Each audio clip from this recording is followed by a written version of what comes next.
அறுவடையின் ஆண்டவராகிய இயேசு கிறிஸ்துவின் நாமத்தில் உங்கள் யாவருக்கும் என்னுடைய அன்பான வாழ்த்துக்கள். இந்த நாள் தியானத்தின் தலைப்பு அற்பமாய் சொற்பமாய் அல்ல, நாட் டிராப்ஸ் பட் ஷவர்ஸ். வாசிக்க வேண்டிய பகுதி லூக்கா 15ஆம் அதிகாரம் முதல் 10 வசனங்கள். சகல ஆயக்காரரும் பாவிகளும் இயேசுவின் வசனங்களை கேட்கும்படி அவரிடத்தில் வந்து சேர்ந்தார்கள். அப்பொழுது பரிசேயரும் வேதபாரகரும் முறுமுறுத்து, இவர் பாவிகளை ஏற்றுக்கொண்டு அவர்களோட சாப்பிடுகிறார் என்றார்கள். அவர்களுக்கு அவர் சொன்ன ஓமையாவது, உங்களில் ஒரு மனுஷன் 100 ஆடுகளை உடையவனாயிருந்து அவைகளில் ஒன்று காணாமல் போனால் 99 ஆடுகளையும் வனாந்தரத்திலே விட்டு காணாமல் போன ஆட்டை கண்டுபிடிக்கும் அளவும் தேடி தெரியானோ? கண்டுபிடித்த பின்பு அவன் சந்தோஷத்தோட அதை தன் தோள்களின் மேல் போட்டுக்கொண்டு வீட்டுக்கு வந்து சிநேகிதரையும் அயலகத்தாரையும் கூட வரவழைத்து, காணாமல் போன என் ஆட்டை கண்டுபிடித்தேன், என்னோடு கூட சந்தோஷப்படுங்கள் என்பான் அல்லவா? அதுபோல மனம் திரும்ப அவசியமில்லாத 99 நீதிமான்களை குறித்து சந்தோஷம் உண்டாயிருக்கிறதை விட மனம் திரும்புகிற ஒரே பாவி நிமித்தம் பரலோகத்தில் மிகுந்த சந்தோஷம் உண்டாயிருக்கும் என்று உங்களுக்கு சொல்லுகிறேன்.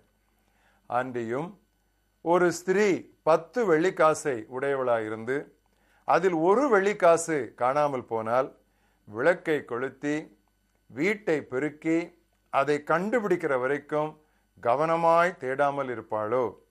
கண்டுபிடித்த பின்பு தன் சிநேகிதிகளையும் அயல் வீட்டுக்காரர்களையும் கூட வரவழைத்து, காணாமல் போன வெள்ளிக்காசை கண்டுபிடித்தேன், என்னோடு கூட சந்தோஷப்படுங்கள் என்பாள் அல்லவா?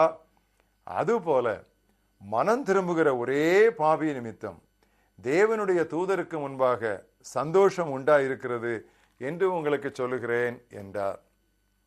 இன்றைய மனப்பாட வசனம் சகரியா 10ஆம் அத்தியாயம் 1ஆம் வசனம். பின்மாறி மழையை ஆண்டவரிடம் வேண்டுங்கள், அப்பொழுது அவர் மழையை கட்டளையிடுவார். Ask the Lord for the rain in the spring and he will give it. 1904ஆம் ஆண்டில் வேல்ஸ் நாட்டில் மாபெரும் எழுப்புதல். பல்லாயிரக்கணக்கானோர் மனம் திரும்பினர். இந்த மாபெரும் அறுவடைக்கு காரணம் யார் தெரியுமா? 18ஆம் நூற்றாண்டில் வாழ்ந்த ஈவான் ராபர்ட்ஸ் என்ற பக்தன் கிறிஸ்துவின் அன்பினால் உந்தப்பட்டு 13 ஆண்டுகள் கண்ணீருடன் ஜெபித்து கடவுளின் அன்பை மக்களுக்கு எடுத்துரைத்தார். அப்பொழுது பரிசுத்த ஆவியானவர் வல்லமையாய் செயல்பட்டதே அதற்கு காரணம். விளைந்த பலனை அறுப்பதுதான் பிரியமானவர்களே மிஷனரி பணியில் மிக குதூகலமான கட்டம். அருள்மாரியானது இறுதிக்கால ஆத்தும அறுவடையை துரிதப்படுத்துகிறது. யோவேலுடைய முன்னறிவிப்பு இதோ, கடைசி நாட்களில் மானிடர் யாவர் மீதும் என் ஆவியை ஊற்றுவேன், அப்பொழுது கர்த்தருடைய நாமத்தை தொழுது கொள்கிற எவனும் ரட்சிக்கப்படுவான். ஆவியை ஊற்றுவேன், எவனும் ரட்சிக்கப்படுவான். அந்த ஆண்டவருடைய அருள்மாரியும் ஆத்தும அறுவடையும் எப்படி சேர்ந்து போகிறது என்று பாருங்கள்.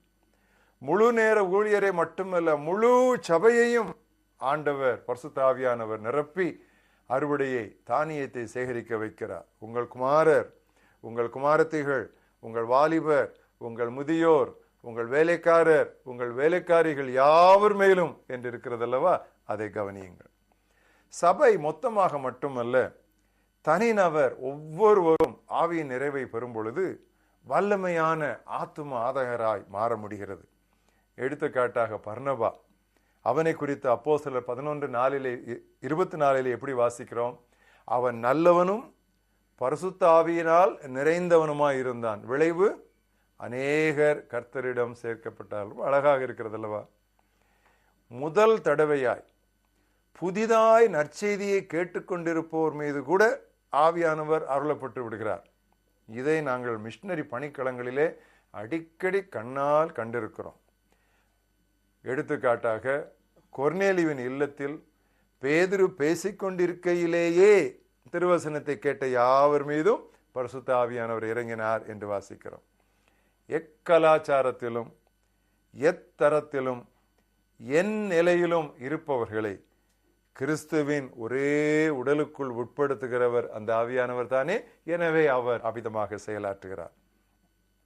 அறுவடை குறைவு அல்லது தாமதிக்கிறது என்றால் உடனே பரிசுத்த ஆவியானவரின் செயல் அங்கே இல்லை என்று நாம் முடிவு கட்டி கூடாது. எல்லா நிலமும் ஒன்று போல் இராது. விதைப்பதிலும் நீர் பாய்ச்சுவதிலும் நாம் உத்தமாக இருக்க வேண்டும். கனி கொடுத்தலை கனி தருதலை கடவுளுடைய கரத்தில் நாம் விட்டு விடவும். வசனத்திலே வாசிக்கிறோம், நடுகிறவனாலும் ஒன்றுமில்லை, நீர் பாய்ச்சுகிறவனாலும் ஒன்றுமில்லை, விளையச் செய்கிற கடவுளாலேயே எல்லாம் ஆகும். எல்லாம் செய்து முடித்த பின்பு ஆண்டவர் நமது நிலங்களில் விண்மாரியை கொட்டும்படி அதுவரை அவருக்காக காத்திருக்க வேண்டும். அவர் நம்மை வெட்கப்படுத்த மாட்டார். நமக்காக முன்மாரியையும் பின்மாரியையும் பெய்யச் செய்வார் என்று யோவேல் 2:23 வாசிக்கிறோம். கர்த்தருக்குள் நாம் படுகிற பிரயாசமும் நம்முடைய முயற்சிகளும் ஒருபோதும் வீண் போகாது. நாம் மனம் தளராதிருந்தால் ஏற்ற காலத்திலே நாம் அறுவடை செய்வோம். நெல்லையைச் சேர்ந்த அருளானந்தம் பிரசங்கியார் ஒரு அருமையான கீர்த்தனையிலே இப்படி பாடியிருக்கிறார். ஆவியை மழை போலே ஊற்றும் பல சாதிகளை இயேசு மந்தையில் கூட்டும்.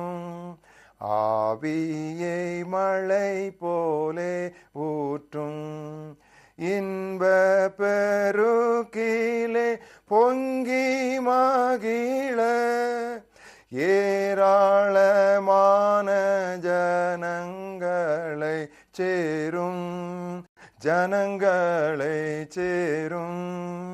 ஆவியை மழை போலே ஊற்றும்.